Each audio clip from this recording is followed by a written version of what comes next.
সাহাবা এত ধনী হইয়া গেল, টাকা খাওয়ার মতো মানুষ নাই।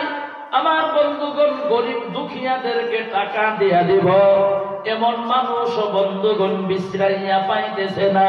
কারো বাড়ির মধ্যে যদি যাইয়া টাকা দিয়া যাই গো বন্ধুগণ আমার, কাউকে পায় না টাকা নেওয়ার মতো, গরিব মিসকিনও পায় না, এমন কোন ব্যক্তি নাই রে বন্ধু।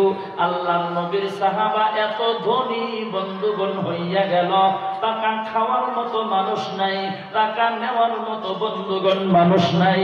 আল্লাহর নবীর সাহাবা কি করব? আমার বন্ধুগণ বুদ্ধিহীন হইয়া গেল। ও বন্ধুগণ আমার, আল্লাহর রাসূল বলছেন ধনী মানুষের চাইতে গো গরিব মানুষ 500 বছর আগে আল্লাহ তাআলার জান্নাতে চলিয়া যাইব।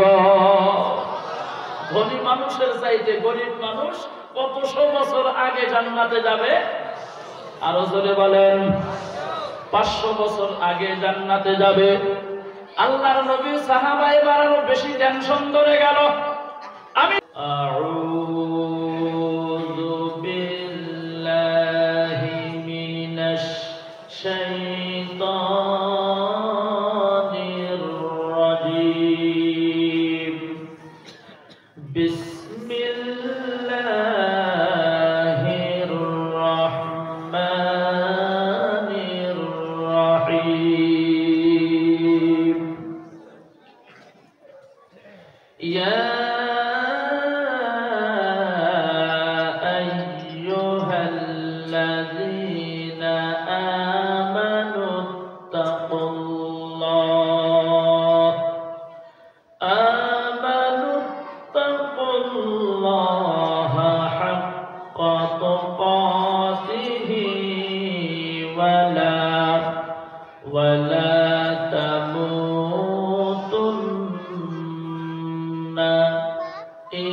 وقال النبي صلى الله عليه وسلم عن ابن مسعود رضي الله تعالى عنه قال قال النبي صلى الله عليه وسلم أي العمل أحب إلى الله قال الصلاة على وقتها قلت ثم أي قال بر الوالدين أو كما قال عليه الصلاة والسلام. وقال النبي صلى الله عليه وسلم أفضل الذكر لا إله إلا الله لا إله محبة لا إله إلا الله لا إله زر زر لا إله إلا الله لا إله إلا الله لا إله لا إله إلا الله محمد رسول الله. সকলেই বলুন সাল্লাল্লাহু আলাইহি ওয়াসাল্লাম। আজকের এই জামিয়া দিনিয়া মানসুরিয়া জয়ভূম সুনারি মাদ্রাসার পবিত্র খতমে কোরআন ও খতমে বুখারী শরীফ উপলক্ষে বিশাল প্রোগ্রামের সম্মানিত মাননীয় সভাপতি সাহেব, আজকের এই পবিত্র ধর্মসভায় আমাদের অতি আদরের অতি মহাব্বতের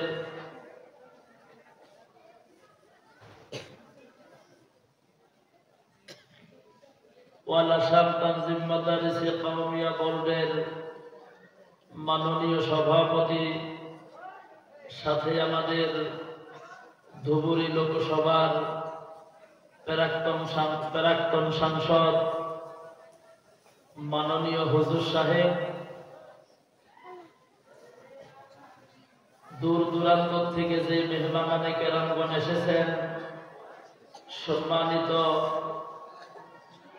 মেহমানে কেরামগণ, এই মাদ্রাসার মাননীয় মুহতামিম সাহেব,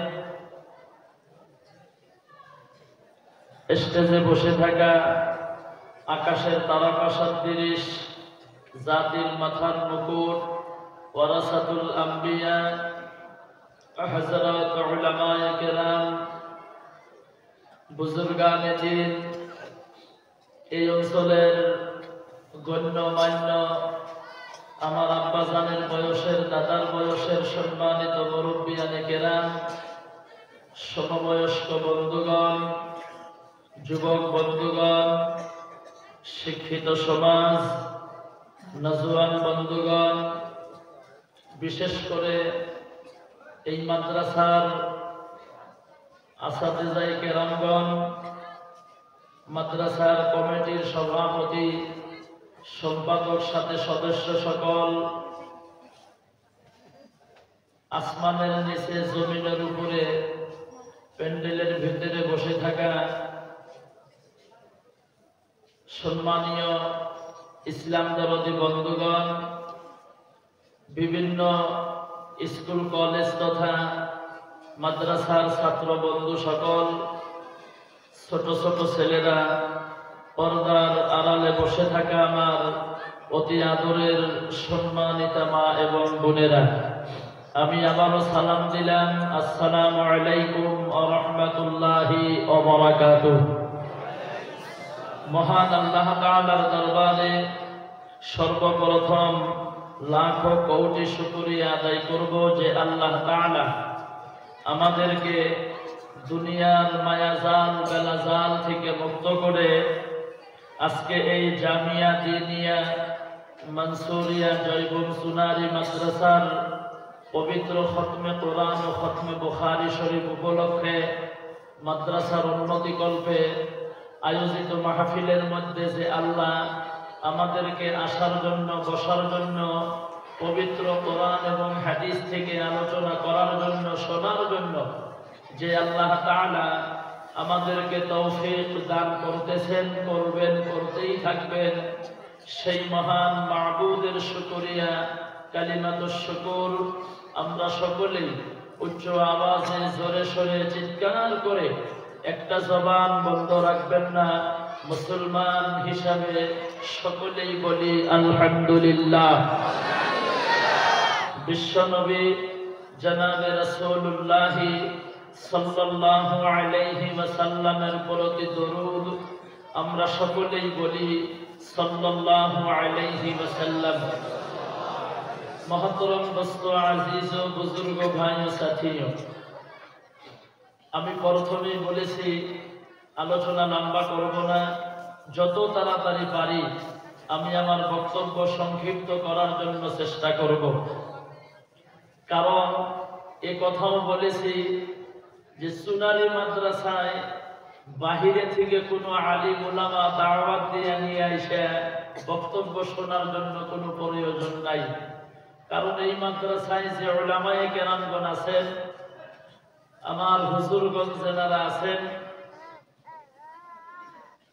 তাদের বক্তব্য যদি শুরু করা যায়, রাতের পর রাত, দিনের পর দিন শেষ হয়ে যাবে, মানুষের টের পাবে না যে কিভাবে সময় যাইতেছে। এই মাদ্রাসায় এত আল্লাহর খাস খাস আল্লাহর বান্দা উলামায়ে কেরাম মওজুদ আছেন, তারপরও আমি গুনাহগার নগণ্যকে দাওয়াত দিয়েছেন। আপনারা হয়তো কেউ আমাকে চেনেন, কেউ চেনেন না। তো দাওয়াত যদি দিয়েছেন, এসেছি, কিছু কথা বলবো, কিন্তু আরম্ভ করার আগেই যেমন আমার শরীর কাঁপতেছে। এখানে আমি কি কথা বলবো এত বড় বড় হুজুরদের সম্মুখে? তো এসেছি যদি, তারপরেও কিছু কথা বলার জন্য চেষ্টা করব ইনশাআল্লাহ। দোয়া করবেন যাতে আল্লাহ তাআলা আমাকে সঠিকভাবে বলার জন্য তৌফিক দান করেন। চিল্লাইয়া বলেন আমিন। আমার বন্ধুগণ, মাদ্রাসা মাহফিলের একটি মূল উদ্দেশ্য, আমরা দেখতেছি মাদ্রাসা বহুত বড়, বিল্ডিং আছে, ছাত্র আছে বহুত, লেখাপড়া খুব সুন্দর। আসামের মধ্যে শুধু নয়, ভারতবর্ষের মধ্যে আমাদের এই সোনালী মাদ্রাসার একটা নাম আছে। দেখতেছি মাদ্রাসায় বিল্ডিং আছে, আরো কাজ চলতেই আছে, আরো চলবে ইনশাআল্লাহ। এই মাদ্রাসায় অভাব কিসের? লক্ষ্য করে দেখবেন আমার বন্ধুগণ, বাড়িতে যদি 5 জন মানুষ থাকে, একটা ফ্যামিলিতে 6 জন মানুষ থাকে, 10 জন মানুষ যদি থাকে, একজন মানুষের ওই বাড়িটা মেনটেন করা আমার আপনার জন্য অত্যন্ত কষ্ট হয়। জোরে বলেন, হয় কি হয় না? অত্যন্ত কষ্ট হয়। সকালবেলা খানা খাওয়ার পর, জোহরের নামাজের পর কি খাবো এই টেনশনে মাথা পিন পিন পিন পিন করে ঘোরে। জোহরের নামাজের পর আল্লাহ তাআলা যদি রিজিকে কিছু রাখেন খাই, আর যদি না রাখেন না খাইয়াই থাকি। রাত্রে কি খাবো এই টেনশন আমার আপনার থাকে। 5 জন ফ্যামিলি, 6 জন ফ্যামিলি মেম্বার নিয়ে আমার আপনার অত্যন্ত টেনশন লাগে। আমরা বহু টাকা ঋণও থাকি। আর আজকে আপনারা যেই মাদ্রাসায় বসেছেন আমার বন্ধুগণ, শুধু গোলপাড়া জেলা না, আসামের জমিনের মধ্যে না, ভারতবর্ষের মধ্যে জামিয়া দিনিয়া মানসুরিয়া জয়বুল সুনারি মাদ্রাসার একটা নাম আছে, একটা সুনাম অর্জন করেছেন এই মাদ্রাসা। আর এই মাদ্রাসায় আপনারা নিজেরাই জানেন কত ছাত্র আছে, কত ছাত্রী আছে। তাহলে 4 জন 5 জন মানুষ নিয়ে যদি আমরা একটা বাড়ি চালাইতে কষ্ট হয়, তাহলে 1000 2000 3000 মাদ্রাসার ছাত্র ছাত্রী নিয়ে একজন ব্যক্তি বা আমরা যতই দান খয়রাত করি, তারপরেও কিন্তু মাথার মধ্যে একটা টেনশন থাকে। জোরে বলেন, থাকে না? অভাব ছাড়ে না, এটা থাকবেই বন্ধুগণ আমার। তো সেই জন্য মাদ্রাসাটা মাহফিলের একটি মূল উদ্দেশ্য। ভালো মন্দ যতই দেখতেছি, তারপরেও এই মাদ্রাসার অনেক কাজ বাকি আছে, অনেক কাজ বাকি আছে। আমার বন্ধুগণ, আমরা যারা ধর্মসভার মধ্যে বসলাম, মাহফিলের মধ্যে বসলাম, একটা প্রশ্নের উত্তর আপনারা দেন। আমরা যারা বসেছি, আমাদের জীবনে মুসিবত আসুক, এইটা আমরা কেউ চাই? জোরে বলেন, চাই? চাই না। আমরা টাকা পয়সার দিক দিয়া দরিদ্র হয়ে যাই, গরিব হয়ে যাই, এটাও আমরা কেউ চাই না। তাহলে মুসিবত আসুক এটাও চাই না, টাকা পয়সার দিক দিয়ে আমরা গরিব হয়ে যাই, এটাও আমরা কেউ চাই? জোরে বলেন, আরো জোরে বলুন, চাই না। তাহলে এই দুইটা জিনিস থেকে বাঁচার জন্য একটাই রাস্তা, সঠিক পথ, আল্লাহর নবীর সুন্নতি তরিকা মতো সহিহ হাদিস মোতাবেক একটাই রাস্তা। আপনি যদি মুসিবত থেকে বাঁচতে চান, দরিদ্র গরিব থেকে যদি বাঁচতে চান, একটাই রাস্তা, সেটা হলো বেশি বেশি করে আল্লাহর রাস্তায় দান করা। চিল্লাইয়া বলেন সুবহানাল্লাহ। আল্লাহর রাস্তায় কি করা? দেখবেন দুনিয়ার মধ্যে যত দানের বাকস আছে, যেমন সোনালী মাদ্রাসার দানের বাকস আছে, লক্ষ্মীপুর জামে মসজিদের দানের বাকস আছে, সোনালী বাজার মসজিদের দানের বাকস আছে, রাখালপুরি মাদ্রাসার দানের বাকস আছে, টিয়াপাড়া মাদ্রাসার দানের বাকস আছে, নলঙ্গা মাদ্রাসার দানের বাকস আছে। প্রত্যেকটা দানের বাকসের সম্মুখে দেখবেন লেখা থাকে, কি লেখা থাকে? দানে মুসিবত দূর করে, হায়াত আল্লাহ বৃদ্ধি করিয়া দেয়। জোরে বলেন থাকে না থাকে না? আমার বন্ধুগণ, তাহলে আমরা কি বুঝলাম? আমরা যদি দরিদ্র থেকে বাঁচতে চাই, মুসিবত থেকে যদি বাঁচতে চাই, একটাই রাস্তা, সেটা হলো বেশি বেশি করে আল্লাহর রাস্তায় দান করা। চিল্লাইয়া বলেন সুবহানাল্লাহ। আমার বন্ধুগণ, আল্লাহর রাসূল বলেন, ক্বালা আযযা ওয়া জাল্লা আনফিক ইয়া ইবনা আদম উনফিকু আলাইকা। হাদিসে কুদসি আল্লাহর রাসূল বলেন, হে বনি আদম, তোমরা বেশি বেশি করে আল্লাহর রাস্তায় খরচ করো, আমি আল্লাহ তোমাদের খরচের ব্যবস্থা করিয়া দিব। সুবহানাল্লাহ। বাড়িতে গিয়ে বলবেন, আরো জোরে বলুন সুবহানাল্লাহ। আমার বন্ধুগণ, তো দুনিয়ার মধ্যে দেখবেন যেমন ব্রহ্মপুত্র নদী আমাদের বাড়ির নিকটে, রাস্তার সাথেই, সাহাবা এত ধনী হইয়া গেল, টাকা খাওয়ার মতো মানুষ নাই। আমার বন্ধুগণ, গরিব দুঃখিয়াদেরকে টাকা দিয়া দিব, এমন মানুষ বন্ধুগণ বিশ্রাইয়া পাইতেছে না। কারো বাড়ির মধ্যে যদি যাইয়া টাকা দিয়া দেয় গো বন্ধুগণ আমার, কাউকে পায় না টাকা নেওয়ার মতো, গরিব মিসকিনও পায় না, এমন কোন ব্যক্তি নাই রে বন্ধু। আল্লাহর নবীর সাহাবা এত ধনী বন্ধুগণ হইয়া গেল, টাকা খাওয়ার মতো মানুষ নাই, টাকা নেওয়ার মতো বন্ধুগণ মানুষ নাই। আল্লাহর নবীর সাহাবা কি করব? আমার বন্ধুগণ বুদ্ধিহীন হইয়া গেল। ও বন্ধুগণ আমার, আল্লাহর রাসূল বলছেন, ধনী মানুষের চাইতে গো গরিব মানুষ 500 বছর আগে আল্লাহ তাআলার জান্নাতে চলিয়া যাইব।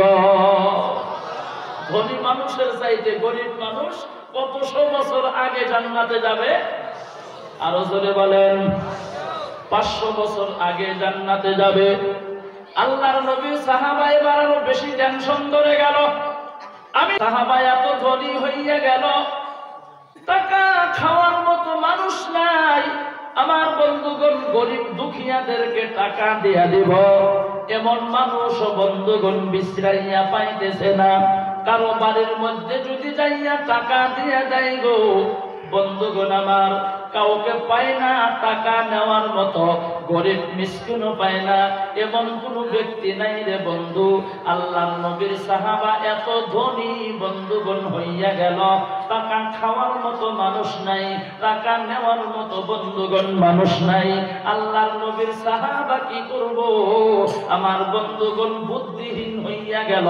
ও বন্ধুগণ আমার, আল্লাহর রাসূল বলছেন, ধনী মানুষের চাইতে গো গরিব মানুষ 500 বছর আগে আল্লাহ তাআলার জান্নাতে চলিয়া যাইব। ধনী মানুষের চাইতে গরিব মানুষ কতশো বছর আগে জান্নাতে যাবে? আরো জোরে বলেন, 500 বছর আগে জান্নাতে যাবে। আল্লাহর নবী সাহাবা এবার আরো বেশি টেনশন ধরে গেল। আমি তো তামাম ধনী হইয়া গেলাম, আমি জান্নাতে যাইতে 500 বছর পরে যাওয়া লাগবে না, না, আমি জান্নাতে পাশে যাইতে পারবো না, আমি জান্নাতে সকলের আগে যাইতে চাই। 500 বছর পরে কেন যাব? তাহলে এমন ধনী হইয়া থাকার আমার কোনো দরকার নাই। হে বন্ধুগণ আমার, আল্লাহর নবীর সাহাবা চলিয়া গেল, আল্লাহর নবীর কাছে চলিয়া গেল, যাইয়া বলতেছেন, নবী গো, আমি তামাম ধনী হইয়া গেলাম, আমার টাকা খাওয়ার মতো মানুষ নাই, নেওয়ার মতো মানুষ নাই, আমি এত ধনী হইয়া গেছি গো, আপনি আমার জন্য দোয়া করেন, আল্লাহ তাআলা যাতে আমাকে আগের মতো গরিব বানাইয়া দেয়। ও মুসলমান বন্ধুগণ আমার, আল্লাহর নবী বললেন, তোমার জন্য দোয়া করা লাগবে না, কি করব বলে তুমি বাড়ির মধ্যে চলিয়া যাও, আজকে থেকে তুমি দান খয়রাত করা বন্ধ করিয়া দাও, তুমি দেখবা অটোমেটিক গরিব হইয়া যাইবা।